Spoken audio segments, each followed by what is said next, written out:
کہ جو جماعت برائے نام اکاؤنٹیبلٹی پہ یا اینٹی کرپشن پہ قائم کی گئی ہے، میں آپ کو دعوے سے کہتا ہوں ان کو اینٹی کرپشن کے بارے میں پہلا الف بھی نہیں پتا۔ اس ملک میں 34 ادارے ہیں پبلک اکاؤنٹیبلٹی کے، صرف فیڈرل لیول پہ آپ کا فیڈرل امبڈسمن ہے، آپ کی پبلک اکاؤنٹس کمیٹی ہے، آپ کا آڈیٹر جنرل ہے، آپ کا اکاؤنٹنٹ جنرل ہے، فیڈرل پبلک سروس ٹریبیونل ہے، فیڈرل پبلک سروس کمیشن ہے، پرائم منسٹرز انسپیکشن کمیشن ہے، نیشنل اکاؤنٹیبلٹی بیورو بھی ہے، FIA بھی ہے۔ ان تمام اداروں کے پاس یا کانسٹیٹیوشنل یا لیگل یا رولز آف بزنس میں مینڈیٹ ہے پبلک اکاؤنٹیبلٹی کا۔ ان کے بجٹس ہیں، ان کے پاس اوفینسز کی جو شکیں ہیں قانون میں ہیں، ان کی ایک تاریخ ہے۔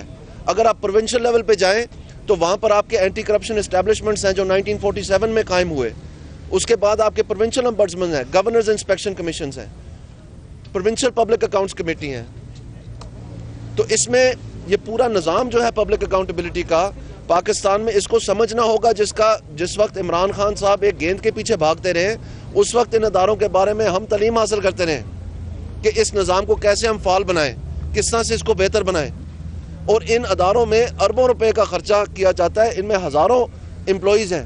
اگر آپ سنجیدگی سے پاکستان میں پبلک اکاؤنٹیبلٹی کو اور اینٹی کرپشن کو آگے بڑھانا چاہتے ہیں تو پھر United nation convention against corruption کا پارلیمنٹ میں کمیٹی بنی ہوئی ہے فورن افیئرز کی، اس میں اس چیز کے اوپر بحث موازنہ ہو رہا ہے۔ ایک نیا قانون بنانے کا جو کمیٹی ہے وہ قائم کی گئی ہے۔ آئیں مل کے سنجیدگی سے اس ملک کو صاف کریں، اور یہ سمجھنا چاہیے کہ پاکستان میں سیاستدانوں کو برا بھلا کہنے کا جو دور ہے وہ ختم ہو چکا ہے۔ بہانہ بنا کے نیشنل سیکیورٹی یا کرپشن کا اور حکومتوں کو فارغ کرنے کا یہ جمہوریت اپنا رواں دواں ہو چکی ہے۔ اور اس میں سب سے بڑی بات ہے، اگر آپ ماضی میں دیکھیں تو ایوب دور میں 4000 امپلائیز جو ہیں گورنمنٹ کے، جو سول سرونٹس ہیں، ان کو فارغ کیا گیا کرپشن پہ۔ اور اس وقت جو سیاستدانوں کے لیے قانون تھے وہ پروڈا اور ایبڈو تھے۔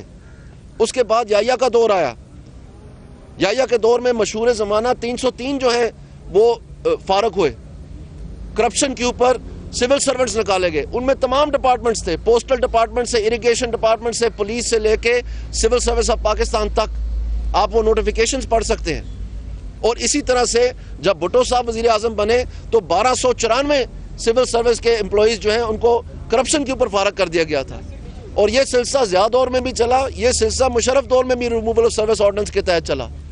اور سیاستدانوں کے لیے کیا دیکھا گیا کہ یہ نہیں کہ ان کو ریموول آف سروس یا پروڈا یا ایبڈو، ان کے لیے NRO بنا، جس میں عنوان میں یہ تسلیم کیا گیا کہ یہ سیاسی کیس جان بوجھ کے بنائے گئے تھے، اور اس کا ایک سب سے بڑا نشانہ میاں نواز شریف تھا۔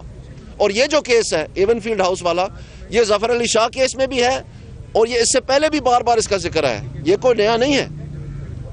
تو اس لیے میں سمجھتا ہوں کہ اس کے پیچھے آپ بیک گراؤنڈ دیکھیں، اس کا انسٹیٹیوشنل سٹرکچر سمجھیں۔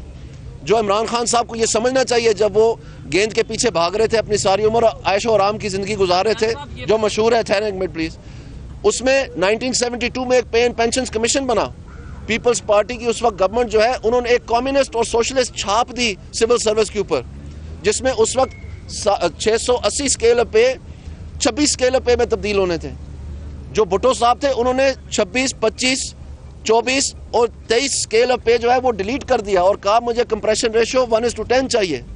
آج تک ہم 22 اسکیل کے اوپر چل رہے ہیں انتظامیہ میں، جو انسینٹیوز ہیں ہمارے وہ کمیونسٹ سوشلسٹ انسپائرڈ ہیں، اس وقت کی چھاپ ہے۔ کیوبا صلح کر گیا امریکہ کے ساتھ، روس ٹوٹ گیا، چین کیپٹلسٹ مارکیٹ اکانومی پہ آ گیا، اور ہم اس کے بعد سے جو بھٹو دور کی نیشنلائزیشن تھی، ہم ایک private sector market based economy چلانے کی کوشش کر رہے ہیں بتدریج پرائیویٹائزیشن کے لیے، اور اس طرف بڑھ رہے ہیں، اور ہم ایک پارلیمنٹری ڈیموکریسی چلانے کی کوشش کر رہے ہیں۔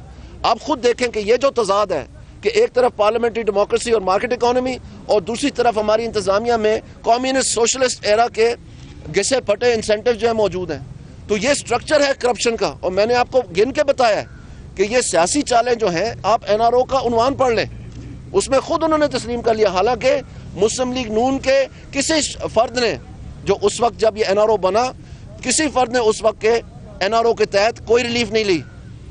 97% کیسز کی ریلیف جو ہے سندھ میں تھی، ان میں سے 3400 کیسز ایسے تھے جو MQM کو ریلیف ملی ڈائریکٹلی، اس ڈاکیومنٹ میں لکھا ہوا ہے۔ اس سے میں سمجھتا ہوں کہ اگر آپ سنجیدگی سے پارلیمنٹ کے ایوان میں بیٹھ کے جمہوریت سے ڈلیوری دیکھنا چاہتے ہیں, پاکستان کو ایک نیا ابھرتا ہوا پاکستان دیکھنا چاہتے ہیں, تو پھر آئیں, جتنی آپ کو سمجھ ہے اس چیز کی, کیونکہ ساری عمر آپ نے اور کاموں پہ لگائی ہے جو مشہور زمانہ ہے, تو آئیں پارلیمنٹ میں آ کے, ہمیں پتہ چلے کہ آپ کے پاس کتنی گفتگو کرنے کی گنجائش ہے. بہت مہربانی. پاناما پہ واپس آتے ہیں, ذرا یہ بتائیے کہ عمران خان صاحب بہت اشتیاق سے پوچھ رہے ہیں کہ منی ٹریل جو ہے وہ پرووائڈ کیا جائے گا, اس میں تیسرے وکیل سے آرام کریں گے کورٹ میں جو ہے جو بچوں کے لائرز ہیں شریف فیملی کے, وہ پرووائڈ کریں گے یا نہیں؟ پہلی بات تو جی میں اس کا جواب دینا چاہوں گی. میں نے جیسے پہلے کہا, ہمارے پہلے وکیل نے اپنے دلائل شروع کیے ہیں, اور عمران خان صاحب آ کے یہاں جو اپنی گفتگو ہے میرے خیال میں تھوڑا سا اس کو دوبارہ سے وہی جھوٹ بولتے ہیں. ابھی ہمارے 3 وکلا باقی ہیں. ابھی پہلی بات کہ پرائم منسٹر کا پینما سے کوئی تعلق نہیں ہے, جس کا آج میرے خیال میں عمران خان صاحب خود آپ کو بتا چکے ہیں کہ آج پینما کی کوئی بات نہیں ہوئی. وہ تسلیم کر چکے ہیں یہ بات کہ پینما کی اس لیے بات نہیں ہوئی کہ میاں نواز شریف کا پینما سے کوئی تعلق نہیں ہے, اور میاں نواز شریف کے وکیل اس وقت دلائل دے رہے ہیں. تو میرے خیال میں ان کو خود سمجھ جانا چاہیے کہ ابھی, اور اس کے بعد 3 ہمارے وکیل موجود ہیں, اور میں نے اپنی پہلی اوپننگ سٹیٹمنٹ میں یہ کہا کہ جو دستاویز دیے ہیں اس کے علاوہ کسی قسم کا کوئی اور, ویسے تو ہمیں یقین ہے کہ کوئی چیز انکمپلیٹ نہیں ہے, لیکن اس کے علاوہ کچھ بھی جو کورٹ جن کے ثبوت کس سٹینڈرڈ کا ہے اس کا تعین بھی عدالت نے کرنا ہے, عمران خان صاحب نے نہیں کرنا. اور اگر عدالت کو کوئی اور ثبوت چاہیے ہوگا تو اس کو بالکل پیش کیا جائے گا. یہ میاں نواز شریف صاحب اپنی پارلیمنٹری اسپیچ میں کہہ چکے ہیں. بہت شکریہ.